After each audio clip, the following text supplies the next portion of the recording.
What if the last few centuries of human history weren't just a chaotic mess of events? Today, we're diving into a really unique theological framework, one that comes from the writings of Reverend Sun Myung Moon. And it proposes something pretty radical, that modern history isn't random at all, but a carefully orchestrated divine plan. So let's really lean into that big question. Think about it. All the major upheavals of the modern era, the huge revolutions, the new philosophies, even the world wars. What if they weren't just chaos? What if they were all following some kind of hidden script? Well, the source material we're looking at today argues that's exactly what was happening, that there's a deep spiritual logic connecting every single one of those dots. All right, so the core idea here zeroes in on a very specific slice of time, this 400-year period, starting with the Protestant Reformation and ending with World War I. This whole chunk of history is identified as a single, divinely guided, get this, period of preparation. Now, you're probably asking, preparation for what? Well, according to this text, it was all leading up to one thing, preparing the entire world for the second advent of the Messiah. Yep, it's a huge claim, I know, so let's actually unpack the logic behind it. Okay, first up, we've got to get our heads around this idea of a providential history. This is really the heart of the whole argument. The idea is that these centuries, they weren't just happening by accident. Nope, they were part of a divine plan of restoration, a process that had a very clear goal and a very specific direction. So, the foundational concept is called the providence of restoration. In this framework, it's basically God's grand project to restore humanity back to its original intended nature. But here's the really interesting part, the direction it takes. It's not top-down or inside-out, it's from the outside in. The idea is that God first worked on restoring the external world, through science, reason, politics, to create a stable foundation. And then that would prepare the way for restoring our internal spiritual world through faith. This outside-in pattern is absolutely key to understanding everything else. Okay, so if history is this big divine process, then what's the engine making it all happen? According to this framework, it all comes down to a fundamental conflict, a really deep split in human culture itself, which is labeled using the biblical archetypes of Cain and Abel. And this is where we see those two opposing forces laid out. On one side, you've got the Cain-type worldview. Its roots are in Hellenism, think ancient Greece, Rome. It's all about focusing outward, on the physical world, on humanism. The Renaissance is its champion. On the other side, you've got the Abel-type worldview. This one's rooted in Hebrewism. It's all about focusing inward, on God, on faith, and its major historical moment, the Protestant Reformation. So you can see how this perspective frames modern history as this epic clash between human reason and divine revelation.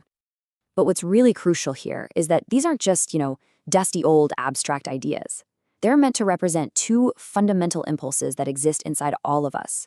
The Cain type, that's our drive to explore and master the physical world, think science, reason, building things. And the Abel type, that's our spiritual impulse, that search for a connection to God through faith and conscience. This framework argues that it's the constant push and pull, the tension between these two forces, that really shape the world we live in today.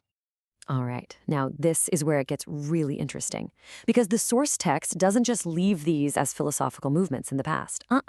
It traces their evolution directly into the huge political ideologies that would literally define the entire 20th century, democracy and communism.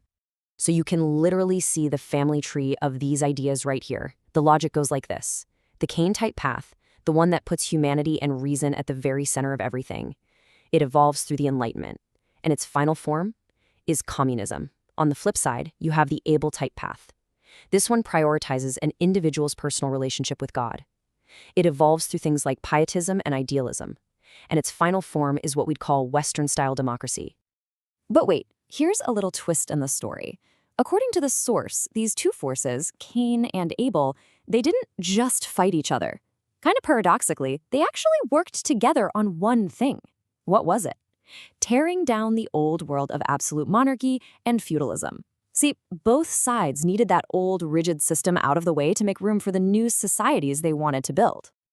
And all of this brings us to the dramatic finale of this 400-year story.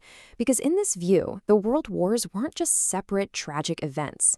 No, they're seen as the final three-act showdown between the fully grown, fully matured Cain and Abel worlds. And for this final stage, the key number you need to remember is 3. So this final resolution is framed as a very deliberate 3-stage process. First, World War I. That was the formation stage, where the able-type democracies took down the old satanic authoritarian empires and set a new foundation. Next, World War II. That was the growth stage, where they defeated satanic fascism and really solidified their position. And finally, the Third World War, which is interpreted here as the Cold War. That was completion. The ultimate final ideological battle between democracy, the able side, and communism, the Kane side.